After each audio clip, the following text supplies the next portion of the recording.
Ladies and gentlemen,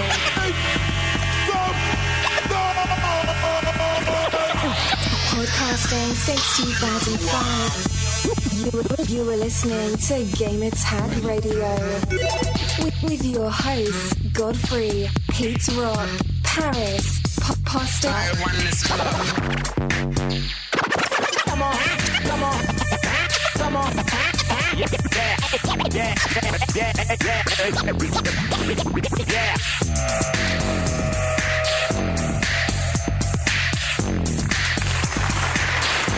Welcome to Gamertag Radio, episode 481. This is your host, Godfree, and this week we have the whole crew. Nothing but the crew. Let's start off with Pete Rock. What's going on, Pete? What's up, everybody? Chilling like a villain. Chilling. All right. And also Boston J. Hey, guys. How's it going?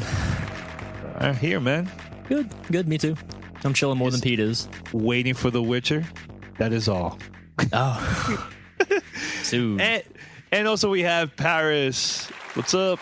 Okay, I got to make a statement to start the show. I hope you don't mind. You might want to go ahead and get all the other reading out of the way, and then I need to make a statement. Wow. Wow. Pete, let me tell you, man, you weren't here last week. Parris is getting a lot of hate. I've been reading the emails. There's a war going on outside. But see, there was a lot of listeners that also agreed with Parris. Danny, can you just intro the show and then I can talk before you talk for me, because that's what you're about to do. Oh my God. Anyway, let's take a short break. The following message comes from Bombfell, the online personal styling service for everyday guys. Get matched with a stylist who helps real guys look great in their daily lives. I know, Pete, you're not a big mall guy, right? That you go to the retail stores, shopping and all that stuff, right? Nah, you like to get something comfortable, easier online. They send it to you at home, right? That's your type of thing? Yeah. Well, here's the thing. There's a service called Bombfell where it's a service where it's really customizable. You go, give your height, weight, measurements, and put the places that you shop, the type of style that you're into and everything. And based on your budget, they'll send you these packages. You will keep the ones that you like, and the ones that you don't like, you return them for free, and they only would charge you the one that you keep. And you could cancel at any time. This service is really flexible and it's simple to understand. They cover shipping, returns. There's no fees of any kind. Customers have 10 days to try their clothes they received. So for GTR listeners, go to bombfell.com. That's bombfell.com/GTR. Make sure to sign up and let us know about Bombfell. Head over to gamertagradio.com, post your comments and feedback, and also head over to plate.it. Make sure to share our podcast with your friends, family, everybody. Give us a call, 786-273-7GTR. That's 786-273-7GTR. Email us, fanmail@gamertagradio.com. By the way, shout out to Miami Herald. They interviewed me. Was a couple of days ago. They came over here. We were talking for like a good 2 hours about GTR and the Podcasting Hall of Fame and just video games in general. So it was fun. A lot of fun. Shout out to them. I think the article already went live, and the print version is going to be out, I believe, Sunday. But by the time you guys hear this, it's going to be out already. But I'm definitely going to buy a lot of copies because I need to send that to like different family members across the country. So that's pretty cool. Parris, that was pretty cool, man. You're in it too. Yeah, I'm in it too. And I need to apologize to the reporter that called me, because I treated him like he was the police calling me. Like, who is this? Who are you? I don't know who this is. Really? Oh, yeah. Are you always that mean, man? Because yes, let me tell you, I've been thinking it's like some old pictures, right? And I found some of like there was a few that I'm interviewing Clifford B and Peter Moore. This is like from 2007, E3 2007. I believe it was like a Microsoft party and stuff. And behind me, I see Parris give me this look like, side eye. Man, I can't believe you're interviewing Cliffy B, man. It should be me, man, not you. That type of look. Well, if you remember, and this was back in 2007, just so people know, this was in the Fat Parris days. This was Fat Parris prime, right? He was hungry. Oh yeah, I was definitely hungry. But if you remember that Cliffy B thing specifically, I did talk to him, and that was probably one of the worst fanboy moments I've ever had in my life. What exactly happened? I panicked. Oh my God, it's Cliffy B. Oh yeah, it was terrible. You're like, man, I'm thinking what was like my big fanboy moment back in the days. I think mine. Peter Moore, meaning Peter Moore, because he was, in charge of the Sega Dreamcast back in the days. So when I met him, I was like, what? Yeah. What about you, Pete? Your any fanboy moment? My fanboy moment was interviewing Danny Trejo. For the show. Yes. I got stupid. Like I was silly. Like I couldn't keep to myself. It was horrible. Yeah. I'm surprised we even published that show. And you, Patrick? Probably a lot. I don't know. I'll never forget meeting Reggie Fils-Aimé for the first time. Oh, yes. I remember that. We were at E3 outside. Yeah. And we noticed that Reggie just passed by us. I was like, you can't miss him. He's a force of nature when he's walking by. I looked at Patrick like, Patrick, go. We ran, and Patrick's like, look, by the way, this is the year that their press conference was horrible, right? Oh, it was the worst. And Possum was like, hey, Reggie, I love the press conference, man. I couldn't be real with him. I felt bad. I love it, I wanted to say something, but I knew it wasn't my place. Oh, my God, that was hilarious, man. Yeah, it was classic. I think he knew. Yeah, he's like, I know what's going on. Yeah. Don't lie. But that was cool. Very cool moments, man. But yeah, I was a little scared of Parris. He's giving me this look like I'm about to eat you, man. Yeah, death stare. We got to share that picture. People know what we're talking about for context. No, you should share that to the world. No. Well, people won't believe it's me anyway, so actually go for it. Okay. We'll talk about that more later on. Parris, I know you have a lot of things to say based on what we recorded last week. I'm planning to put like some, X-Files background music if you want. If that's okay. No, well, here's what I got to say. And it's actually not that long, unless you guys want to chime in and say anything as well. Yeah. So, yeah, I had my conspiracy theory of the week last week. I thought I did a good job of actually explaining my stance and that it's just a theory. I can't prove it. I hope I'm wrong, blah, blah, blah. Xbox is doing a great job, all that kind of stuff. I thought I said these things, but apparently I didn't. Because while the majority of the people that I've had responses via Twitter and email have been positive, people either agreeing with me, which obviously I love, or people that disagree with me, but doing it in a respectful way, I truly appreciate that and I thank you. But there were a few people that got a little angry at me, and more so angry at me that they felt I was not giving Xbox a fair chance, and they kept wondering why I wasn't talking about PlayStation 4. I'll simply say this. You criticize the things that you love the most. I may be a PC gamer. I may like to play games on there, like I said, third party, all that kind of stuff. But at my core, the thing that sparked my passion to even get into podcasting and to do the things that we do now is Xbox. I was an Xbox MVP for multiple years, just for example. I'm very critical of Xbox because I want to see Xbox succeed. The same as I want to see PlayStation succeed, the same as I want to see Nintendo succeed. I was simply trying to state my opinion of what I thought was going on right now with gaming. Not saying I'm right. I'm probably wrong, but it was just a thought I had. And if anything, it did spark a lot of discussion via Twitter and everything, and even via email. And I know we'll probably read one of those emails later. But I will say this just for the one statement. We got one email that was so absolutely ridiculous. I just have to state this one thing. For anyone that thinks Danny and I are conspiring to get hits on the website or to drive traffic by talking negative about Xbox, is like, come on, check your head. If you've literally been listening to this podcast the last 2 years that I've been on here, I've clearly stated I don't care what console you play your games on. All that matters is that you are having fun with the system that you own, that you paid your money for. Don't listen to the idiot behind the mic saying that Xbox is the reason third party is failing or whatever, right? Whatever I said last week. Don't listen to me. If you don't like what I'm saying, skip what I have to say and keep moving. It's just an opinion, but I will stand by my opinion because I also say this. I had nothing said to me this week that would change my mind. I still stand behind it, but hey, I could be an idiot. I don't know. So again, rant off. I don't know if you guys want to say anything, but I just wanted to get my piece in on that. I think you're an idiot, but let's move on. I am. Wow. All right. I respect your opinion, Parris. Well laid out. It's all good, man. Look, today has been a very big day. You know, there's been announcements. There's been, we've been getting press conference invites and stuff. By the way, for those that are listening to us and are pretty hype about E3, we basically have everything locked down except one company, which is PlayStation, but I'm working on it. They still haven't sent invites to the press yet for their press conference and stuff, but we're going to be there. No worries.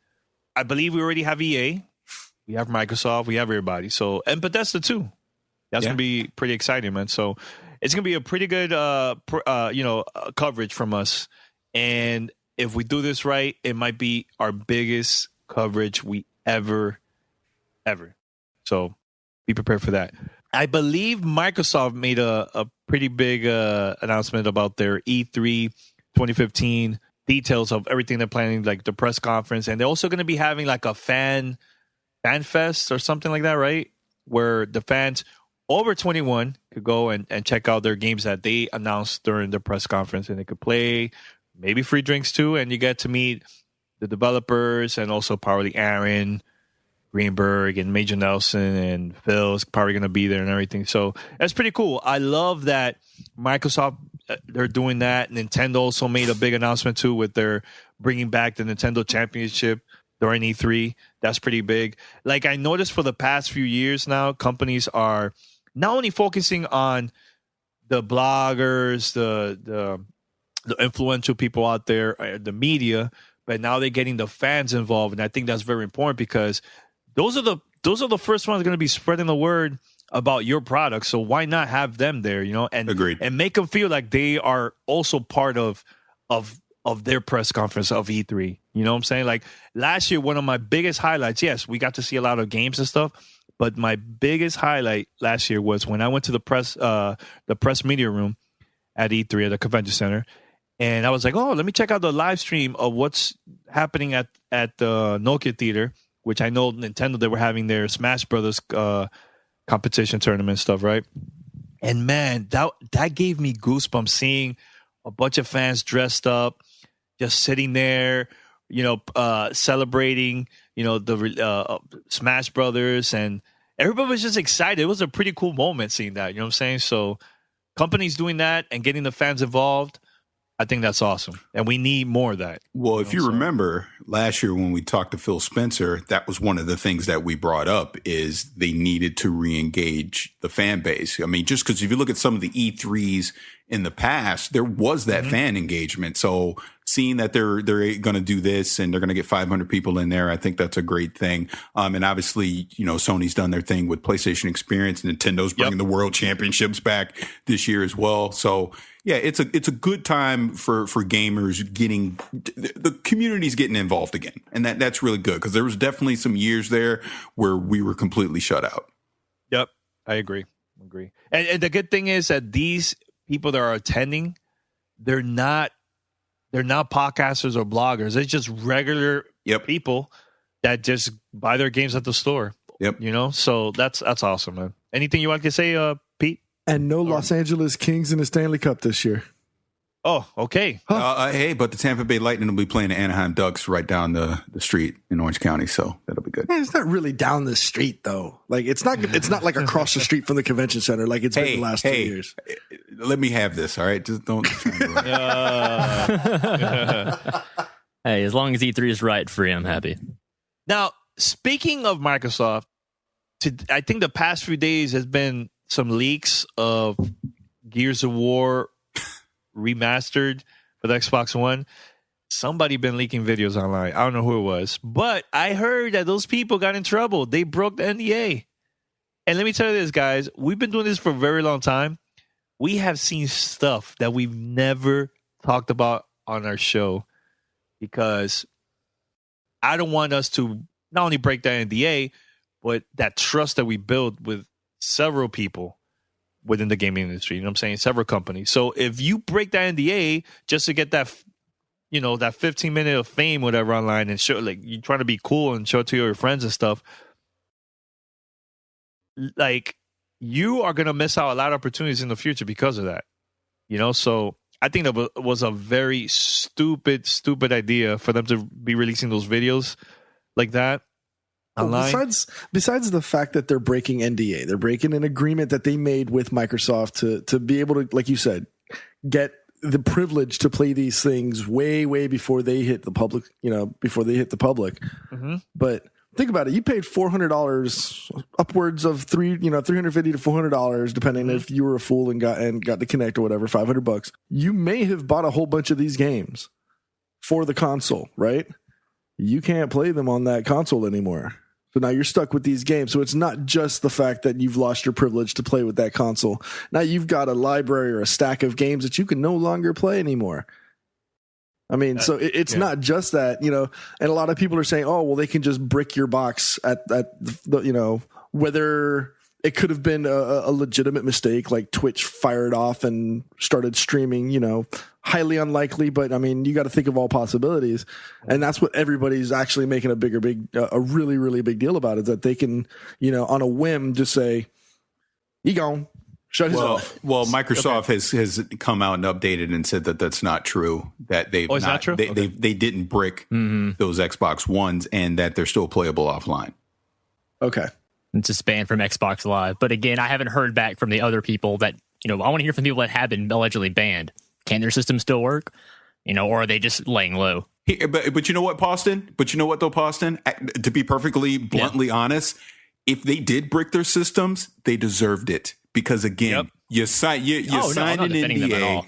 Don't break that NDA. And I am perfectly fine with Microsoft having the power to be able to do that. Now to completely lock you out offline so you can't even play an offline game, no. But they should fully have the right to completely lock you out of Xbox Live and any and all online services through their system. Absolutely. So respect the NDA. That's what it really comes down to. If you agreed to get something early to be able to help them test something so that when it does come out, it works properly, respect it and don't try and be a cool guy and put it out on the internet. Because, you know, if you get busted, that's just one of the repercussions you're going to get. I have zero sympathy for anyone that did that and had that happen to their system. Now, I know everyone's freaking out about the fact that Microsoft has that power, but you know what? Apple has that power with your iPhone too. A lot of people don't realize that. They don't think about that, but it's not just evil Microsoft that can go in and brick your system potentially if they wanted to. There's other companies that do the same thing. We're in a connected age now. The internet feeds everything we do. So none of that surprises me. I know, it's pretty funny when I hear gamers defending the ones that broke the NDA. It doesn't make no sense. I don't know. Those are the people that watch elite gameplay videos and, you know, pirate films and all that other horrible stuff. But, you know, it's just a waste of, it's a waste of resources. I hope this doesn't delay the time frame of development of this game. You know, I think it's a great honor to be able to work on something like this because Gears of War 1 was a masterpiece, in my opinion, of multiplayer and definitely deserves to come back. I've definitely felt the absence of Gears on Xbox One, and I just hope that, you know, the people that are still a part of this, you know, take their job seriously, because I want to play this game. So, you know, again, like, if you have this responsibility, take it seriously. You know, do the testing you need to do, give them the feedback, try to make a better product. Just don't Snapchat yourself playing the game to prove to your friends that, oh, I'm playing a game before it comes out. Big deal. Well, there's one thing I want to say before we start talking about Ubisoft, but I mentioned this to Parris, and Parris was like, he's not sure about this. But according to Xbox, they're saying that they're going to show one of the greatest lineups in Xbox history ever. during the press conference. Now, hey, I don't know. I don't know. I don't want to get too. I didn't say that. No, you said what else they're going to say. Well, yeah, that's true. What else are they going to say? Of course they're going to say that. Yeah. But if you do look at the lineup, the potential is there. I don't think it'll be 2007, but potential is there. Look, I don't want to be excited because there's been times I've been excited. Like, oh, I can't wait for E3. Oh, man, PlayStation might send out something crazy or Nintendo. And I get there and it's like, oh, okay. You know what I'm saying? So I don't want to be too hyped, but we'll see. Yeah, same thing with Bethesda. I'm hype about their press conference, but let's just see when we get there. You know, so you guys got to see Assassin's Creed, the new one. Mm-hmm. So, what are your thoughts? Yep. I know Ubisoft announced that a couple of days ago. Seems okay. Wait. Really? You sighed? I'm actually surprised by that. Why the sigh? No, that's Pete. That was me. No, that was me that sighed. I'm kind of almost getting sick of the whole every year the same game comes out. So says the Call of Duty guy. No. And I admit, the guy who has nearly every Call of Duty, game that's ever come out. The reason I say this is because there was such a bad taste left with Unity that I hope that Ubisoft is able to learn their lessons from the launch of Unity, because it had a lot of problems, and it wasn't until I think the PC version came out that a lot of those problems were gone. And this may be one of the reasons why Parris has gone over to the master race, as they so affectionately call it. Okay.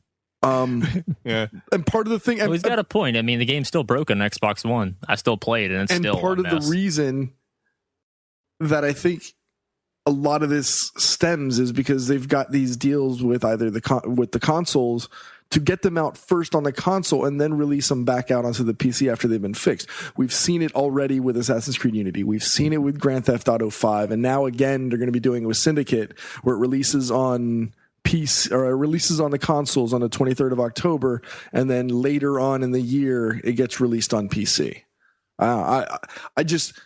It has a lot of potential, and I like the fact that they've gone to Victorian England. They got, it's a lot more short, it's a lot more close quarters combat where, you're dealing with knives because people can't run around with swords stuck to their waist anymore. Mm-hmm. I don't know.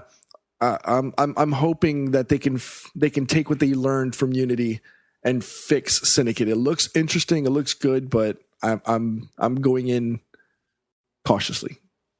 Hey, I don't blame you. I think it's gonna be tight. You never know. It looks a lot faster than Unity, that's for sure. Well, they took out all the damn NPCs, which was the problem with Unity. Is they tried to fit way too much on an engine that could not be handled on a console. Well, that's the one thing. I'm sorry, Boston, continue.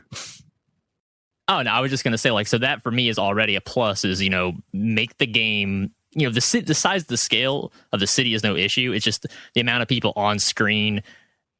The most important thing to me is the frame rate. If I'm not getting a steady 30 frames per second, but you're giving me hundreds of NPCs and I'm dropping to 15 frames per second, I'm just gonna be mad. I'm not gonna be impressed at all.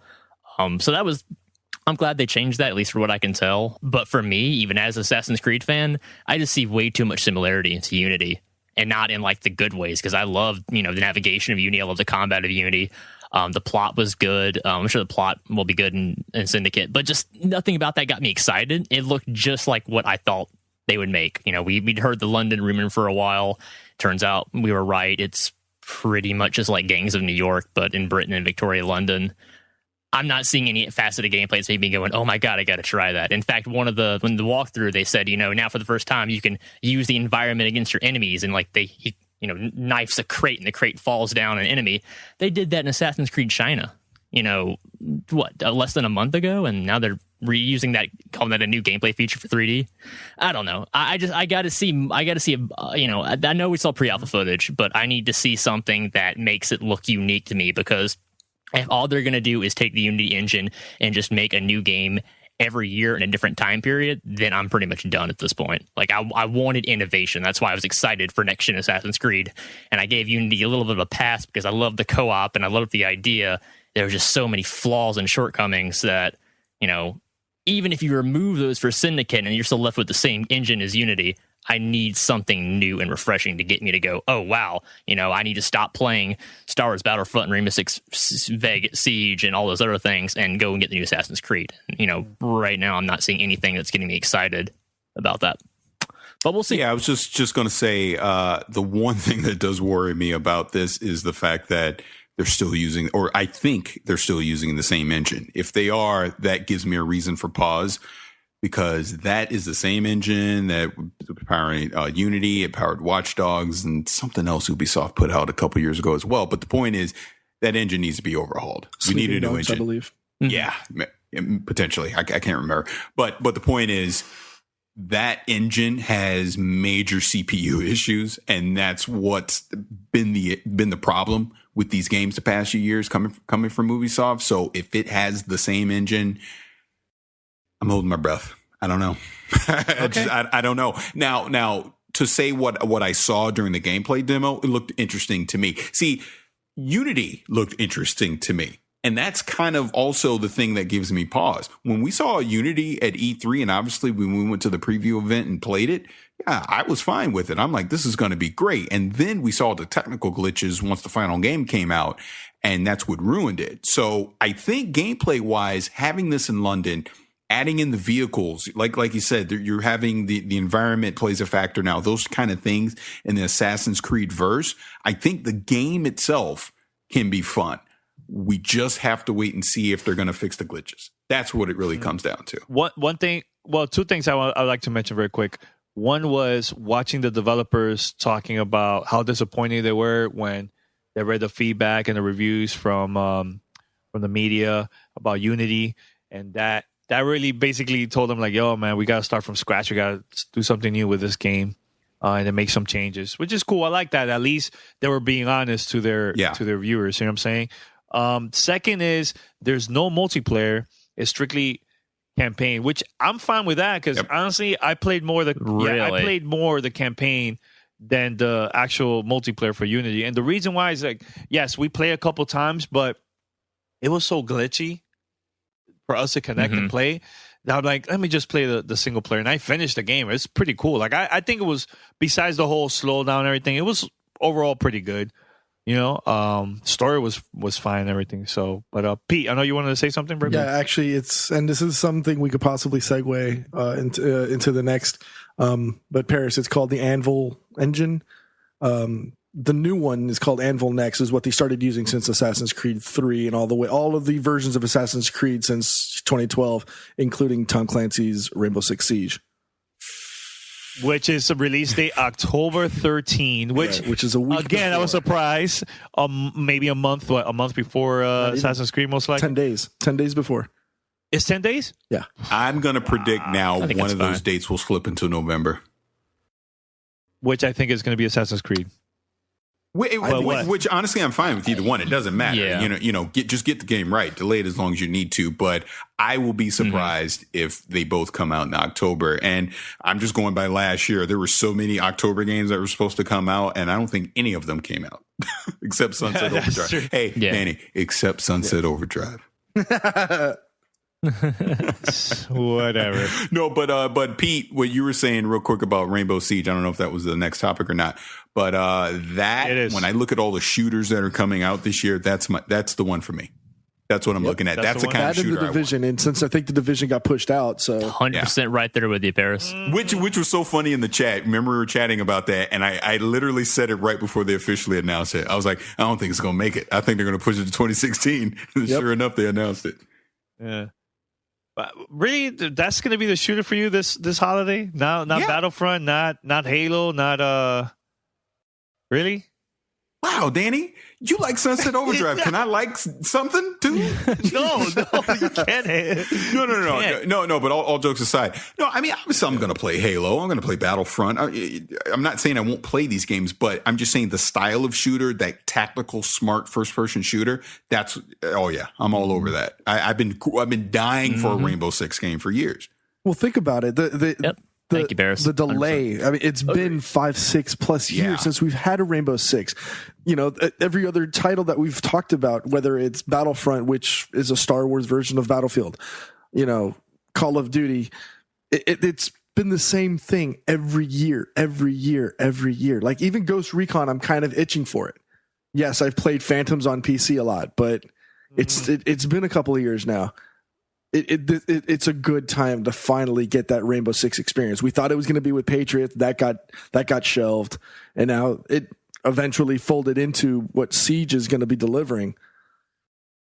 I just hope that I don't think it's for the best. The engine can handle it. Granted, it's not as, and since it's primarily multiplayer, I don't think we've heard anything about a single player campaign on that. Yeah, I think it might be multi only from last I heard. Yeah, so might just be bots for single. I mean, it doesn't have to worry. You don't have to worry about having NPCs running all over the place. It's just 5 people, 5 on 5. But it's the tactics that are going to come from that play style that's what has me excited. And again, playing it on the PC, it should be glorious. 60 frames per second, baby. I know, man. I'm kind of iffy about it. I don't know. I really? During E3. Really? Why? Yeah, why are you iffy about it? I don't know, because Vegas, man.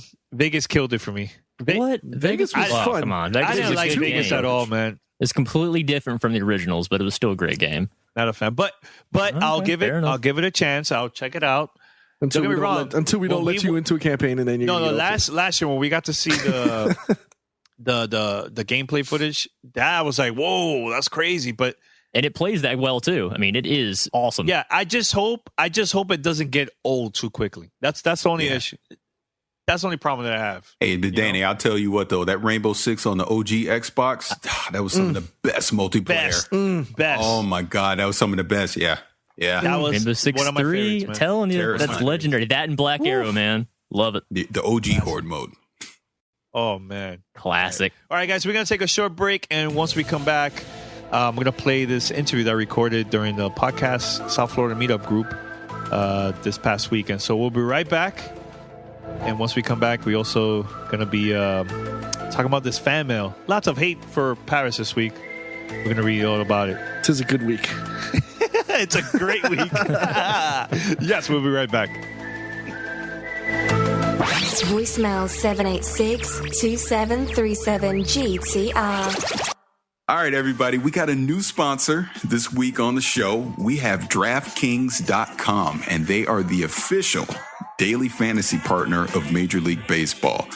Daily fantasy means no season, long commitments, instant cash, instant gratification. Now, I'm reading off the copy, obviously, but let me just talk here for a second. I'm a big fantasy sports junkie. I used to do MLB back in the day. I do fantasy football, NFL all the time. DraftKings, just over the last couple of years, their name just kept popping up. So when they approached us and said they wanted to sponsor the show, I actually got kind of excited about it because I'm just thinking, wow, man, these guys are really coming up, and just some of the information that I've been reading on about them for the last couple of days just goes to show you how big fantasy sports really is. And like I said, we're right in the middle of baseball season now. NFL is right around the corner. I would just tell you guys now, just go ahead and jump in, check it out. I mean, we actually have a code. Matter of fact, let me give it to you right now. If you hurry to DraftKings.com right now and enter the promo code Gamertag, you get to play for free. You could win part of the $300 million in prizes being awarded this season. Again, use that promo code Gamertag for your free entry now at DraftKings.com. This is Gamertag Radio. Voicemail 786-2737-GTR. All right, so we're live here at the podcast South Florida Meetup Group. This is the 1-year anniversary. And last year I met one of the members. He's also a gamer. His name is Jon Harrison. John, how you doing, man? I'm doing great, Danny. Thanks. So there's a lot of gamers that don't know much about you. I was very surprised when you presented yourself to the group and you mentioned about your website, gaming, and all that stuff. For those who are listening, let them know about yourself. Yeah, sure. Thanks. Well, my website's classicallytrained.net, and my mission there is to teach life and leadership lessons using video games. And I do it through analogy, through metaphor. I'll pull out inspirational quotes from games that I've enjoyed. I go back to retro games. I include modern games. Really kind of just look at what we can learn from that experience. It's something that's common to all of us. So that's really what I hope to do, is give people inspiration, motivation for an art form that we all share in common. And how long you been around with your website? Actually, the website's been around just a little over a year. I've been blogging for a while before that, and my day job, I teach leadership development to directors in a hospital. So it's something that is a passion of mine, but then I realized I've been gaming for 30 years, and I said, why not combine the two? So basically, I've spent the past year building the website, and also I have a podcast as well. Awesome. I know you released your first book, right? I have a hardcover copy. And I know you have also an ebook version of that. Let the listeners know about this book. I think it's very, very cool that that you released this as something different and unique. I think nobody else has done it before. So explain that. I believe it's called Mastering the Game, right? Yes, that's it. It's Mastering the Game, what video games can teach us about success in life. And really what I did here is I looked at what are the skills that are in demand in the workplace? What are the leaders within businesses looking for? And I found that those look a lot like the skills that gamers use every time we pick up and play, you name your favorite game. And these are traits like persistence. These are traits like taking accountability for our actions and being strategic about how we approach them.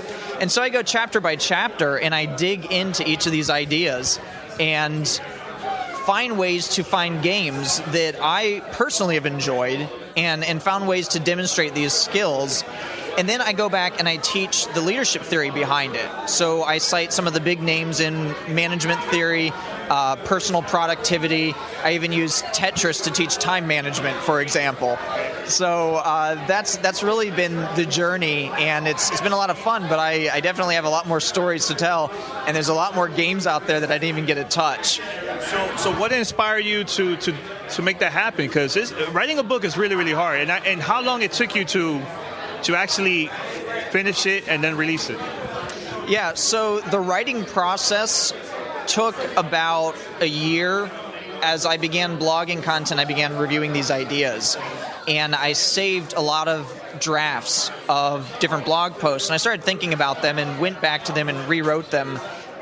The actual collection process, it really was about 5 or 6 months. And it was easy to do because I've been spending so much time thinking about the games I love, thinking about the games I enjoyed both growing up and enjoy playing today, and the skills and examples that I've learned in my own life that have helped me be successful professionally. So I really wanted to be able to share both those experiences with others, and I found it to be it was easy once I got started. I'll say it that way. And I guess my biggest takeaway from that is don't let the scope of the final product of whatever it is you're doing, whether you want to start a business, write a book, do whatever, make sure that you don't allow the size of that to keep you from getting started. Because once I got started, the rest tended to fall in place, and I figured it up as I went along. And I know there was different quotes from other developers that you interviewed. How was that, and what made you want to do that too? Yeah, so I had quotes from both in the games, but also, like you mentioned, developers. And part of that came from my podcast interviews. So I had a chance to speak to leadership experts like Simon Sinek, who's an author and a TED Talk speaker, but he also happens to be a gamer. And then we have other individuals like Kelly Santiago, who is was one of the co-founders of that game company. So Journey, Flower, Flow, and she's with Ouya now, and she's one of their leads over there. And I had a chance to get their story, their own journey. What was their professional life like, and how has that influenced them, and how have games influenced their professional side? And so I thought that was important to share, because I've been out there as a professional for a long time, but I always thought video games were left to the side. They didn't really fit in. And it's quite the opposite. It really is. We're going to talk about the tech talk later, but what is to you your favorite game of all time, and how's that relates to you, like life-wise? I have such a hard time answering that because it changes, You got me for sure. There's something old school for me. Mega Man 2 on the original NES. I keep going back to that. That's a game I probably replay several times every year. There's just something about the balance of it, the rawness of it. It's entertaining, it's immersive, but there's also a lot of nostalgia. But recently, I think that another one of my favorites was Castlevania Symphony of the Night, which was just, again, the whole package. It's got music, it's got depth to it. You can really spend a lot of time exploring. And I think that video games, for me, have always been about that immersive aspect. And it just continues to grow as we look at modern games. You know, like Uncharted series is another example of a modern game that now has redefined how we look at what a game can be. And it's just continuing to go from there. So I didn't really answer your question very well. If I can double dip. So let's talk about the tech talk, like how that happened. Were you nervous? Because look, I did a presentation here. I was nervous like the first minute or two, but once I got the flow, I just went in, you know. How that worked out, and what was your main goal? No, so the title of my TED Talk was How Video Games Can Empower Real-World Success. And I touched on it a bit in my book, but I really wanted to share that idea that the skills we use when we play video games, that focus, that concentration, being able to track multiple goals, being able to be creative in our problem solving, and most of all, being persistent, not giving up, sticking with it, that allows us to basically save the world every time we sit down at a game. And it sounds a little melodramatic, but the truth is, we then find ourselves going to jobs that sometimes can be difficult. Let's face it, sometimes our jobs suck, right? And it's funny because our jobs all day can be running around, doing tasks, collecting things, passing information on to other people, solving problems, and then I clock out, I go home, I pick up a controller, I run around and solve problems, carry objects from one place to the next, solve problems, and face tasks. It's very similar, but there's something that's different. And so I really looked at that in my talk and wanted to share with those who still have that perception that gaming is a waste of time and that it doesn't impact the real world. So that was really the subject of my talk. Has it been after you released your book and the tech talk, like, has that impacted other people that either read your book or were there at the TED talk? Was there any like things that surprised you after that? You know, what surprised me wasn't that I had a bunch of gamers connect with me and say, hey, thanks, we really value that. That I expected. What really surprised me were those who were not gamers themselves, but knew people who were in their own life and said, you know what, I never looked at it that way. I didn't see that value, and now I can be, this one person was actually a mother of a teenager, and she says, you know, now I can have a more meaningful conversation with my son, and maybe I can point out the things that he's doing there that do help him be successful, and maybe I can help him translate that to his school. And that for me was really gratifying, because that's what I would hope would come out of it, is that we can empower ourselves to take those same skills and do something great with them. Was there a moment for you that was very, very stressful in your life, and maybe there was a game that helped you, and to this day it's been like the most important game to you? Besides the whole Mega Man and Castlevania, was there any, like, to me, there's been times I've been really, really stressed, you know, from work or with life, or even stressed from my podcast, you know. I like to take it back old school, man. I love the Super Nintendo days. Like, to me, that's like one of my favorite consoles of all time. I played a lot of Super Castlevania 4 from Konami, one of my favorites, and Zelda, which one? A Link to the Past, one of my favorite games from Super Nintendo too. So that to me is like very, very important in my life, those games, especially Phantasy Star Online. That's the reason why I started the whole podcasting still, because of that game. Was there any game that you felt the same? You know, that's a great question. Music, for some reason, had a lot to do with it. I think game music has always been a connector for me. And for me, Final Fantasy VI on the Super Nintendo, there was 3 at that time. They went in, they changed up that for me was, again, the pinnacle of my life, where I had this unique balance of not having a lot of responsibility and being able to pour myself and get immersed in the game. So I think that's a game that I've always gone back to, because there's so much human drama in that game. Even though you're looking at text and you have these little sprites at 16-bit, there's a story there. It was absolutely ahead of its time. The music's amazing. Overclock Remix, the website, they did an entire remix of the whole album. and they rebuilt it from the ground up. And it's just some amazing works of art. I mean, they took the opera scene from that game and they recreated it as if Queen was doing Bohemian Rhapsody. And it's this layered, amazing piece that, definitely is worth listening to. So that one is one I go back to.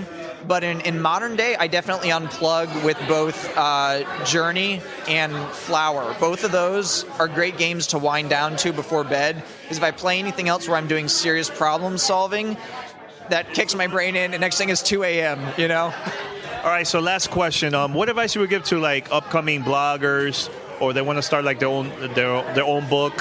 What advice would you give them? Because I feel that I think that we need that more in gaming, especially like with books, because I want to learn a lot more stuff with other people about their experience and stuff like that. I'm going to read your book for sure. But yeah, what advice you would give them? Well, when you think about some of your favorite games, whether it's a role-playing game where there's a measured level system, or even an action-adventure game, first-person shooter, we always start out at level 1.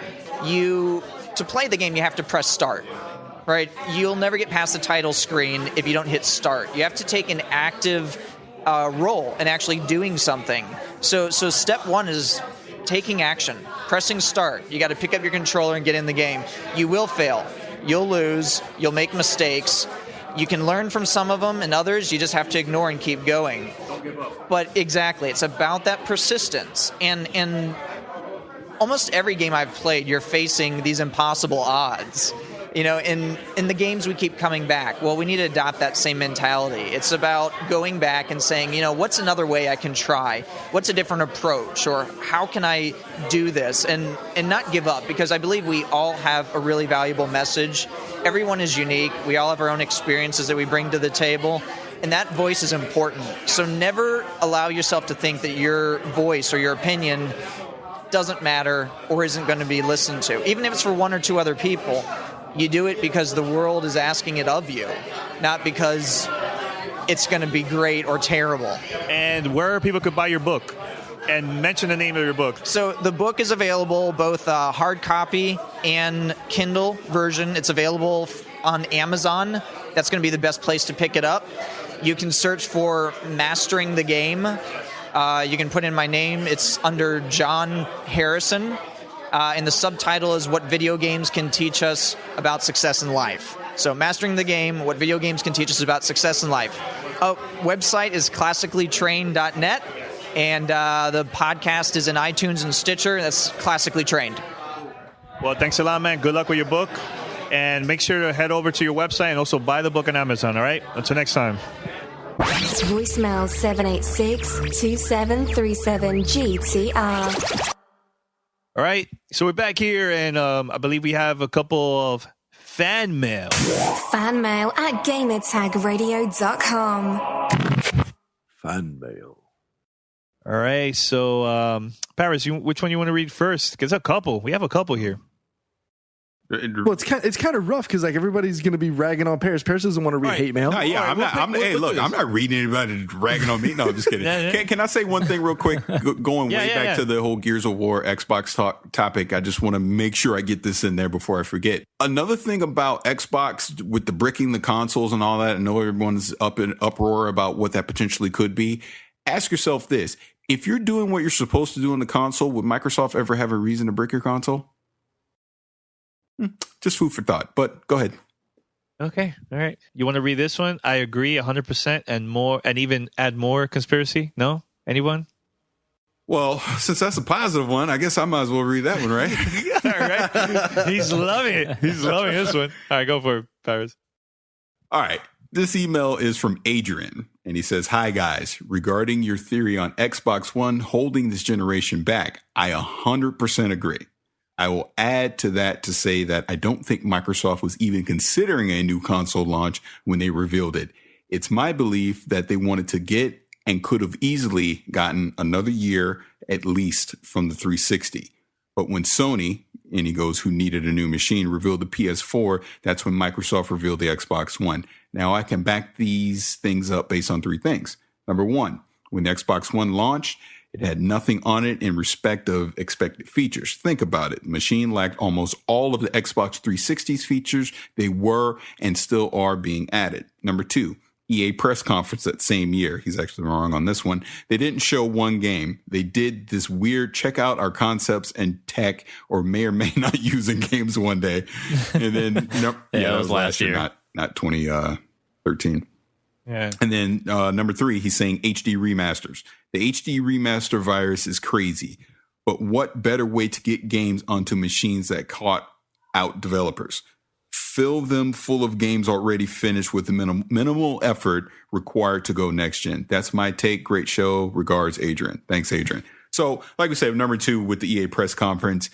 If you remember in 2013, they actually did have games to show off. Like they had Battlefield 4 was like, I just remember vividly, was a big thing, and they were showing off. They weren't that was the big one. Yeah, they weren't so concept focused in 2013. Now, 2014, absolutely, which was so funny because it was a smaller event than it normally is, and we were so confused as to why. And then once we got in the event, we understood because they had absolutely nothing to show other than Hardline. Yeah. But yeah. I'll say, going back to his thing about Microsoft not wanting to put out the Xbox One, I don't agree with that. I do think they fully planned on bringing it out in 2013, but he does bring up the excellent point that where were all the features day one? That is one thing that's always kind of stuck with me, that the system simply wasn't ready software-wise. But to counter that, because they completely changed their philosophy with the always online and all the online features that they were going to do, it potentially broke what the Xbox One was going to be originally. So they had to literally start from square one. So that would kind of be my response to that. But I'm glad he agrees with me. I just don't think his theories, in my opinion, actually hold up that much. But I do agree the HD remaster is over the top. And I think, but that's everybody. But no. I know it's not just, that's what I'm saying. It's not just Microsoft. It's everybody. But here's my theory on that. I think we're getting so many HD remasters is because publishers figured out a way to profit from backwards compatibility. And that's all it is. Instead of allowing you to play your old games on your new system, they're basically charging you to do it. Well, believe it or not, there's a whole new generation never even played, like, let's say Halo or Gears or, when it's like a remaster from like a year or two, that's like, okay, let's just send it into the new system, because there's a bunch of people that probably haven't played it either, because they're buying the PlayStation 4 for the first time. They just say they're going from Xbox to PlayStation 4. So look, everybody's doing it, man. It's Nintendo. I don't have issues with the whole HD remaster stuff. Now, my issue is that all you have and don't have content for the new system? Then it's an issue. But if you have content and you're releasing HD remasters, then that's cool. Doesn't bother me. Wow, somebody fainted. I know. I'm right. Thanks. All right, I have another email. This is from Bryce. Shout out to him. What's up, guys? My name is Bryce. I'm from West Virginia. Shout out to the people over there. And I'm 16 years old. I've been a listener since last year, and I love the show. It's the only gaming podcast that I listen to where I didn't hear the F word every 2 seconds. Well, we do say 4-3 though. Does that count? You guys all sound very professional when you need to, and sound like a bunch of bros when you need to. I love your pre-release coverage of games and your unbiased reviews. There's just one thing that upsets me. Whenever Sunset Overdrive came out, you guys talked about how excited you were about new IPs, but you guys passed on Evolved because of the DLC. I think you guys would really like if you gave it a try. The DLC characters, in my opinion, require even more skill to play. It's definitely not a quote-unquote play-to-win situation, so please give it a try. Once again, love the show, and I can't wait to hear your response. Thanks. What was it that we stopped playing Evolve? I believe it was because I did the review on Evolve, and I had no problems with the game. I actually gave it a decent score, and I said if you wanted to play something different that played on the military shooter type concept, it would be fun. I just wanted to give a warning that there was a lot of DLC up to grab right at launch. Like, you don't typically see that on a game that's launching. The only other one that I can think of that comes to mind right now is Rocksteady and Batman, where they're trying to say, here's DLC, buy the DLC before you even buy the game. That wasn't enough to tell people not to play the game. I enjoyed Evolve a lot. So I don't know where he got that, and if that's what came across during the review, I apologize. But I did give a positive spin on Evolve because I really enjoyed it. Yeah, I was thinking, what? Yeah. I mean, for me was I played the beta and it killed it for me. Like the beta, and I believe what was it before that? The big alpha and the beta. Like I said after the review that I did, and I told you, said it is a step up from the alpha and the beta, because I remember spending long times in the loading screens that sometimes lasted longer than the actual game, and that occurred during the big alpha and the beta. But all of those problems disappeared at launch. Okay. Yeah, for me, it just came out at a bad time. There was too many other games I was playing. That too. Pete had the review covered, and just one of the things I knew I'd come back to once it got some kind of sale later on in the year. But sure, it's a fun game. Just I probably would wait for some kind of Game of the Year edition, especially if there's so much DLC.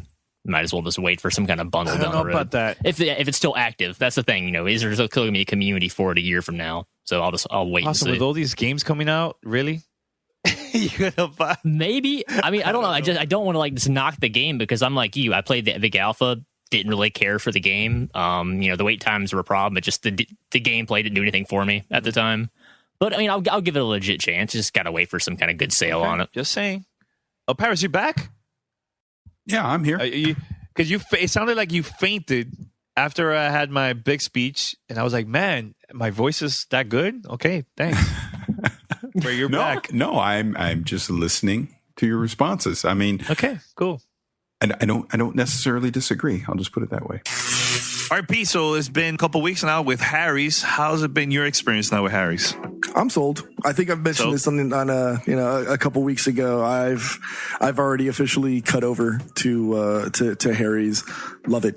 I'm a big fan of their stuff. For those that don't know, if you go over to Harry's and you're looking for a different shaving experience, you can get what's called the starter set, which is a razor, 3 blades, and a bottle of their shaving cream, and it gets shipped to your door. For those that aren't aware of it, Harry's is a company that started off by 2 guys who were just sick of the plastic razor experience. When I used it, I actually did a comparison shave and shaved one side with my previous shaving kit and the other side with the Harry's one, and the difference was it was shocking. You could tell from the packaging and just from holding the razor handle the difference. It's not plastic. It's you could tell the quality, and this is your face, this is your body. The last thing you want to do is cut it with cut rate blades.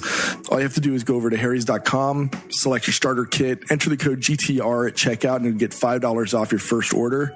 That'll only cost you $10 to get in the door. So just go over to harrys.com, click GTR for your code at checkout, and change the way you shave forever. Read your last email. All right, and we got another email. This one was from Donnie Current. It's very long, so I'm actually not going to read the whole thing. I'm just going to kind of paraphrase it here. And first off, I just want to say, Donnie, thank you for the email. He is a Marine. With his family, he's over in Okinawa. Hey, props to you. I was in the Navy. I was over in Sasebo. Went to Okinawa all the time. Kadena Air Force Base. Gotta love my Marines and Air Force guys over there. But anyways, back to the point. Yeah. He wasn't criticizing me so much as he didn't agree with me. And we've already gone over all that kind of stuff, so I won't go over it again. But he also brought up some of the other guys. Like, he talked about Poston. He was saying that he really likes Poston's reviews, but he wants to see Poston actually review a game that he doesn't like and be critical of it. Like, even the order. All of us had things about the order we didn't like, but overall, Poston was very positive about it, is his point. So he'd like to see Poston actually talk about a game that he doesn't like and give some critical feedback, which obviously, in my personal opinion, I think is fair. He's talking about Danny. He's saying it sounds like Danny's always fighting against the grain and he's always outnumbered because his passion for Xbox. And he said he understood the loyalty and the passion and all that kind of stuff. And he's pleased where Xbox is headed, which, hey, again, I'll go back to last week. Clearly said that myself. I like the direction that Xbox is going. My whole thing was where they started from, but we won't go back down that road. Not always, man. Just not always. No. I understand, but I do get his point in that it does come off, especially back in the day when Mandy was still on here. It did seem like we could gang up on Danny a little bit, against his opinion. But at the end of the day, it's everyone's opinion. We're not always going to agree. I can fight by myself. Right. I could defend myself. And then Pete, basically, he said you were boring and there was nothing really significant to say about you. Finally. No, he just said he had nothing against Pete. He did mention, I guess, Pete and Danny got into a little hissy fit contest a few weeks ago. But other than that, everything's been great. He loves the diversity in the podcast and he's a listener. And I had responded to him earlier in the week and he responded back and I let him know we'd bring this up on the podcast. So again, thank you for the email. We really appreciate it. So wait, Pete is boring? It's official? Yeah, I think boring. So. No, he had no criticism on my end. I do my job and I do it well. What can I say? Now we got another email, and this literally came in. This was an email we got earlier in the week, and I responded to because he was critical of me. He didn't like what I had to say, and I responded to him, and all I simply said was, "Hey, go back and listen to what I said, because I think you're hearing what you want to hear." Paraphrasing what I said exactly. But anyways, he sent a long response to me literally live as we're doing this on the podcast. And all caps. And he was he revealed that he's an actual game developer himself. And he's, again, I won't say his name, but to sum it all up, he's basically saying I'm a moron for my comments about Xbox and third party and all that kind of stuff. And he did bring up an excellent point about Nintendo, because we did not talk about Nintendo. Now, I purposely didn't bring up Nintendo because I don't feel it's fair to have Nintendo in this conversation when we're talking about the higher end consoles. But he brought up the point that there's a lot of innovation with Nintendo, and they don't necessarily have to be the most powerful machine to have that innovation. Now, my point, which if you go back and listen to what I said, is first party isn't the issue here. It's third party. Of course, first party Nintendo is going to be innovative. First party Microsoft is going to be innovative. First party PlayStation is going to be innovative. My whole argument is third party. We don't need to go into this again, but that's where I kind of invalidate what he said back to me. And I'll just say for anyone else that is listening, just go back and listen to what I said last week. You may not agree with me, but I wasn't bashing Microsoft, and I'll just leave it at that.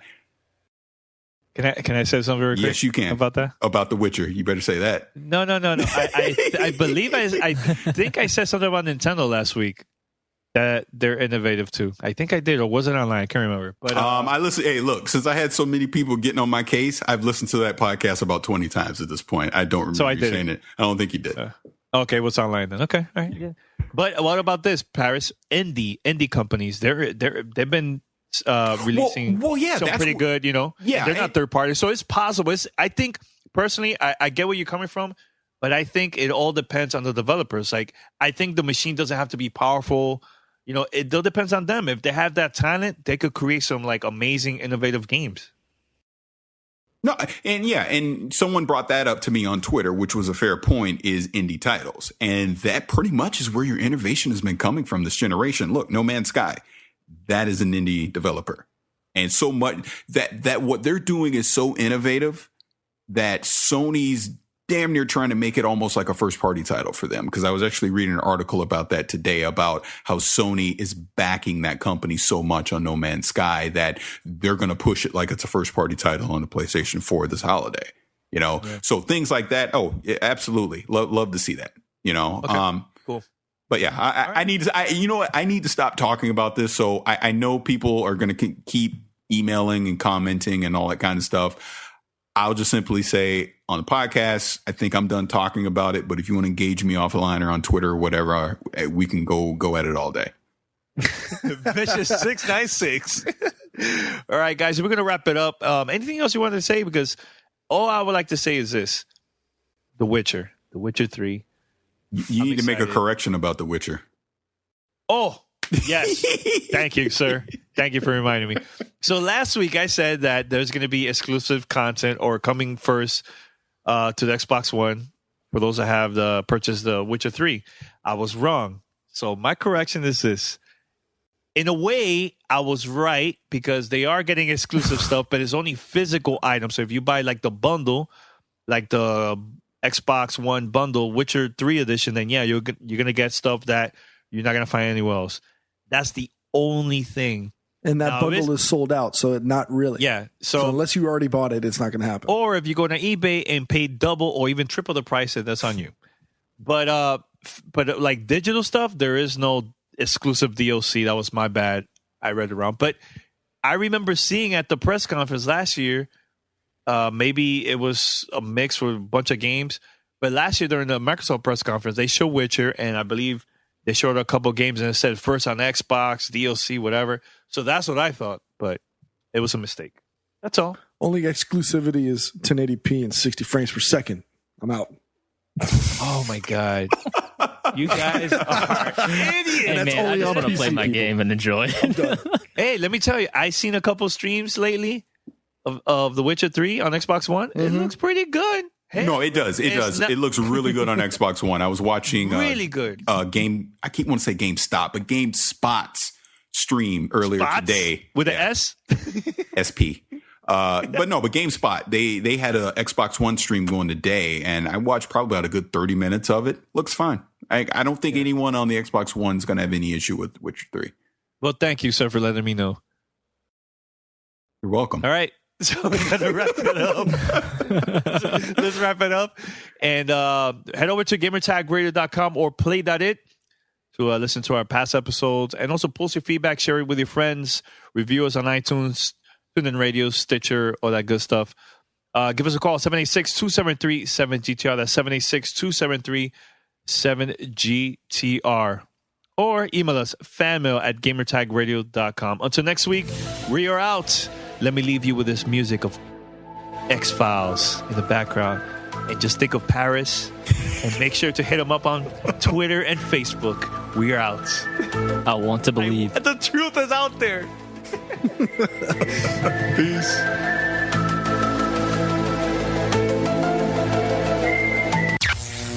You're listening to Gamertag Radio. Be sure to like us on Facebook. Follow us on Twitter. Thanks for listening. Tune in next week.